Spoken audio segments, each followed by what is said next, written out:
Good morning. This is Kelley Hobart Hold on from. 1 second. It says reconnect your Facebook. Hold on 1 second.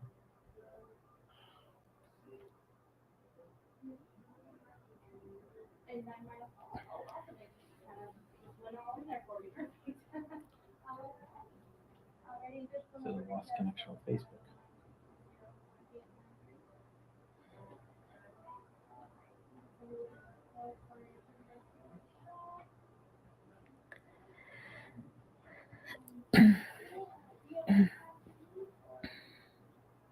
Okay. Good. Good morning. This is Kelley Hobart from Alpaca Direct, and I'm happy to be here with you today in the new year. And I hope you all had a great New Year's Day and were able to spend time with your families. I am working on this spur hat, and you can see it right here. I forgot mine last week. Can you see it okay, Jim? Yeah. And here's my hat right here. And what it is it has ribbing on the bottom, the 2x2 ribbing, and then it goes to 1x1 ribbing, and then it goes to brioche, one color brioche. And I thought maybe it would be fun to figure out or to go over how someone who's new to brioche can actually rip some of their work out if they've gone too far and need to go back a little bit, or maybe you have a purl stitch where there should be a knit stitch and you just want to go back and fix that. And so for beginners, I kind of feel like tinking down several rows on brioche is a little bit hard. I've tried to help people who were even advanced knitters and they had a hard time doing it. I don't know if any of you out there have tried to fix your brioche before. If you have, post comments in the comment section and you'll be entered to win this week's prize. So every week we have a prize, and for this last week it was for some of this lovely ultra alpaca. And this is by Brioche Yarn Company. It's a 50-50 blend of Peruvian Highland wool and alpaca, super fine alpaca.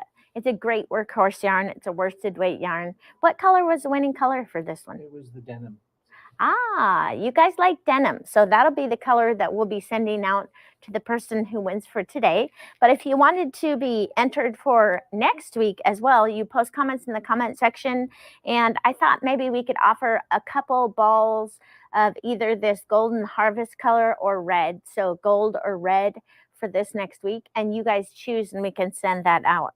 And if you haven't tried our Bravo Baby Alpaca Petites, it's a great way to do color work projects with these smaller balls of yarn. Like you could buy one of the big ones and then buy a couple small ones, and it makes it more cost effective if you're doing color work. So go ahead and vote on those colorways. There was a few on the Facebook. There was a few people that it was late starting the Facebook. So maybe welcome all the Facebook. Oh yes, Jim said for those of you who are following on the Facebook connection, we had problems with that. It was a little bit late. It's like Facebook dropped us for a moment there, and then and then we were back on again.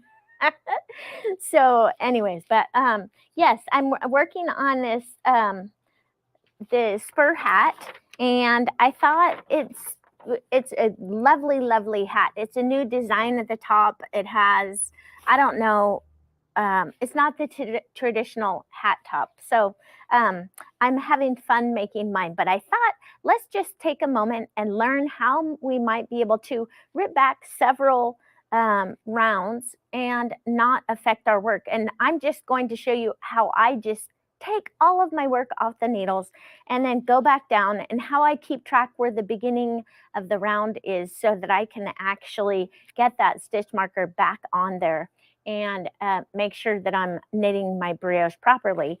And then that way it would have fixed any problems that I had in my work. So it's more for a beginning brioche knitter to be able to do that. But maybe it's an intermediate knitter, because some people are afraid to just rip their work off the needles. And anyways, I don't mind doing that. So I wanted to show you how I do it. Tell them about, before you get going, tell them about how you set some of your goals this year. Yes. Oh, Jim was talking about, yes, we were working on our goals for New Year's Day. I was spending a lot of time watching movies and writing goals out for this year. And so I'm very excited about the new year and the opportunities that I have to grow and just, explore all these new things that I want to get done. I have it's not just a project task list, but it's how we can make our life better for 2023. So let's take a look at this brioche project and see how I would go about going knitting backwards or tinking or ripping your work out in brioche. So you don't have to use a different needle if you don't want to, because you're going to be taking this needle right off. But I do want you to mark a couple of things. So if you look at my knitting and my stitch markers, the pink stitch marker is the beginning of the round is always a different color for me.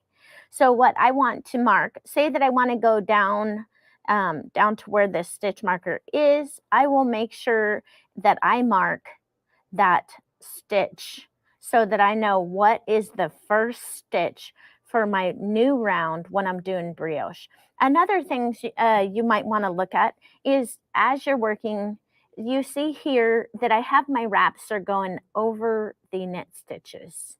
And then it's purling the purls and the wraps are going over the knit stitches. So when I go ahead and take my work out, I can just take all these stitch markers out because I'm going to go right down to this stitch marker right here, or I can go one above it, and then I'll show you what I like to do. So I just take my work off. I know, is this scary for some of you out there? It might be for some people. Find it very scary to just start taking their work off the needles, especially with brioche. And I'm right there with you, because when I first started doing brioche, if I messed up on my brioche, I had to start all over again. So if you can learn this little skill, then if you accidentally have a purl stitch in where there's a knit stitch, you can easily just rip back and fix that and then get your work back on the needles. Hey, Kelley. So Yes. the Facebook page is kind of messed up a little bit, so Oh, it wouldn't reconnect. So they're watching on YouTube, but we will repost it on Oh, Facebook. got it. Yeah, Jim said that the Facebook is still messed up a little bit. And so for those of you who are watching on Facebook, we will repost it again on Facebook. And it's coming through on YouTube, but we will make sure and repost that for you so that you can watch it. So I'm just working back here and I'm keeping an eye on my little stitch marker here.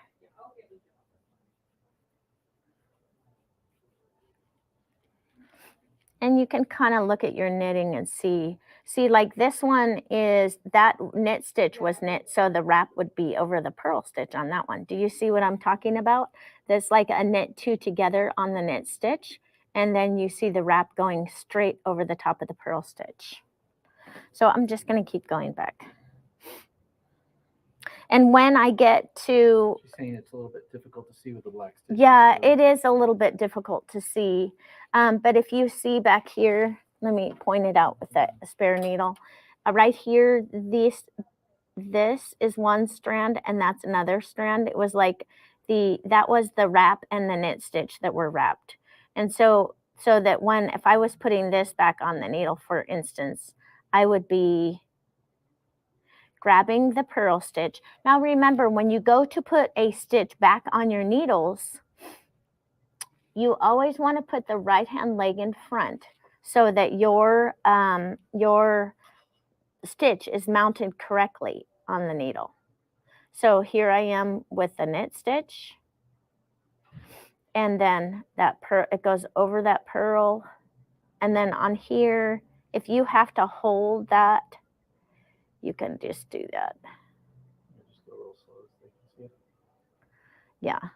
And you might have to, if you're having troubles getting your stitches on, see, like that purl stitch came right off.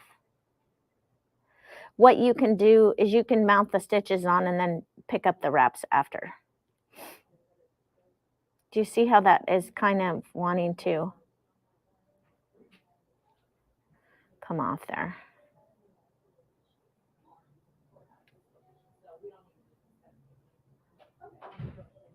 And when you knit these, when you're putting your wraps on, you're kind of scooping the things up.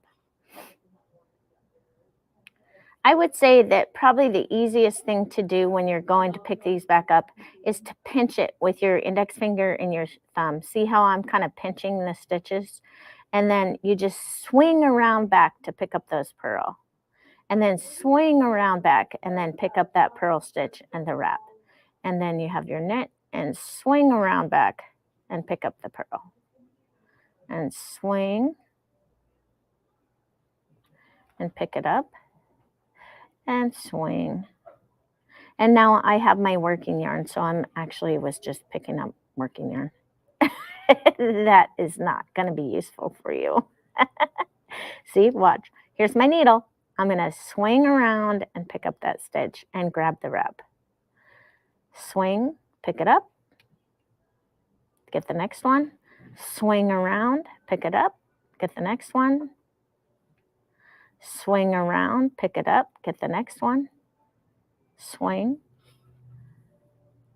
And do you see how they're all back on the needles? So this one right here has a little tiny bit of a strand.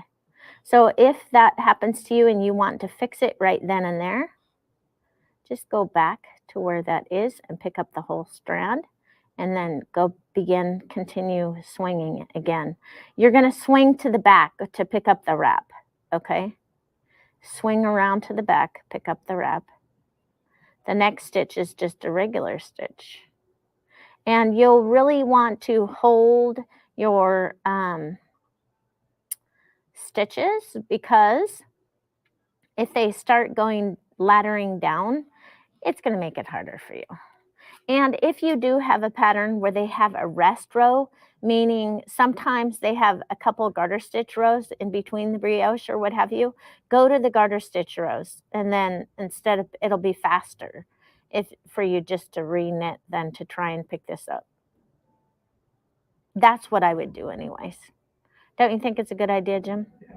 Go back to the easier section and then restart again from there. And you can eventually, there are, I think I even did a YouTube thing or a Facebook one on fixing brioche laddering down, but not everyone can. You have to really be able to see what your knitting is doing to be able to ladder back down and get that.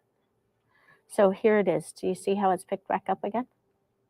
Isn't that cool? Yeah. And then what you would do, the only thing you have to be very careful of is this beginning of the round, because the beginning of the round can be a little trickier as far as the yarn over goes. And that's all you do. And that's how you go back. When you need to tink back in your knitting with brioche, you just go ahead and do that and just swing around the back. It's not quite as hard as one might think. But stabilizing those stitches with God gave you 5 fingers for a reason. He wants you to use them, so you use them to stabilize your stitches, right? And it makes life good. But it's actually super simple to go back when you're knitting brioche. They call it tinking because tinking is knit spelt backwards. And since you're going backwards, then you can go backwards in brioche as well. And it's not actually that hard. So I'm having fun knitting my hat. And it's a great project. It's a paid-for pattern and it's made by Hiromi Nagasawa. And this is right here. I found it on Ravelry. It's a very inexpensive pattern. It's not an expensive pattern. And it gives you a chance to do a little bit of 2x2 ribbing, a little of 1x1 ribbing, and then do a bit of brioche with decreases. So if you're looking for something a little different and you want a pattern that's just for you after Christmas, it's an awesome pattern to do. So let's look and see. Again, you guys, let's see if we can vote on our Bravo Alpaca Petites. And we have the red or gold And I don't know, can you see the little bit of multicolor in in both of the colorways? They have different colors within the color, which makes them really beautiful. Don't you think, Jim? Mhm. Yeah, I like them both. And So tell them you how guys, good this yarn is. yes, this is Bravo Baby Alpaca Petites, and it's 100% baby alpaca made in Peru. And it's our brand. Yes, and it's one of our Alpaca Direct brands, Jim said. And if you have never tried baby alpaca, it's fantastic. I love it. Even when it's super cold outside, I'm warm and I'm out walking my puppy dog. Little Sydney, I've been working on her training very hard, and she's doing great. She's learning to actually like people more. Aussies aren't known to be lovers of strangers. And so we're working on that. And she's getting better all the time. So let's look and see on this Ultra Alpaca. The denim colorway was the winning color for this last week. And our winner for this week's yarn is Verna Ellis Peacock. Yay, Verna! Look what you've won. You've won some lovely Ultra Alpaca, which is a 50-50 blend of Peruvian Highland wool and superfine baby alpaca. All you have to do, Verna, is get in contact with us at www.alpacadirect customer service. If you scroll down to the bottom, you should be able to find that customer service link right there. And then we just need your shipping address and we can get it out in the mail to you. It's lovely yarn, and I'm sure that you will enjoy it. And for those of you who did not win this week, you can always enter to win by posting comments in the comment section. And you can even talk about what you're working on. You can give us the name of the pattern and the designer, anything like that, and you're entered to win. That's totally fantastic and a great way to earn a little bit of yarn and enjoy some of the lovely products that we carry at Alpaca Direct. For this next week, I was thinking I would talk about something just for me. And so since I no longer have to work on gift giving, I was thinking of starting a project just for me. And it might be a sweater. And if I do a sweater, I'll be going through each part with you again, and you can follow along and on my journey of sweater knitting. So I hope you all have a great week, and I will see you next Tuesday.